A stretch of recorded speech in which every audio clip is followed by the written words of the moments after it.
బంగారం ఇంకా తగ్గుతుందంటున్నారు నిపుణులు. బులియన్ మార్కెట్ బేర్మంటోంది. ప్రస్తుతం $4,100 చెరువులో ట్రేడ్ అవుతున్న ఔన్సు మేలిం బంగారం ద్వారా త్వరలో $3,800 దిగివచ్చే అవకాశం ఉందని మార్కెట్ వర్గాలు అంచనా వేస్తున్నాయి. అయితే అమెరికా నిరుద్యోగం వడ్డీ రేట్లపై ఆధారపడి ఉంటుందని చెప్తున్నారు. అంతర్జాతీయ మార్కెట్లో ఔన్స్ పసిడి ధర $3,800 వస్తే భారత్లో 10 గ్రాముల పసిడి ధర 1,35,000 నుంచి 1,40,000 మధ్య ట్రేడ్ అవుతుంది. ఇది మార్కెట్ వర్గాల అంచనా.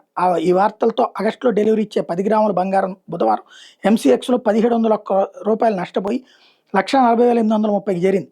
వెండి 5,000 పెరిగింది. విలువైన లోహాలు బుధవారం మిశ్రమ ట్రెండ్ను కనిపించాయి. ఢిల్లీ మార్కెట్లో 99.9% స్వచ్ఛత బంగారం ధర 10 గ్రాములు 1,300 తగ్గుదలతో 1,44,500 దిగొస్తాయి. కిలో వెండి మాత్రం 5,000 పెరిగి 2,35,000కి చేరుకుంది. అంతర్జాతీయ మార్కెట్లో ఔన్స్ 31.10 గ్రాములు పసిడి ధర ఒక దశలో $3,986 పడిపోతాయి. సిల్వర్ $58 దిగొచ్చింది. ఇంటర్నేషనల్ మార్కెట్లో గోల్డ్ ధర వరుసగా 4 నెలలుగా పతనమవుతూ వస్తుంది. జూన్లో 12% క్షీణించింది. 2008 తర్వాత ఇదే అతిపెద్ద నెలవారీ తగ్గుదల.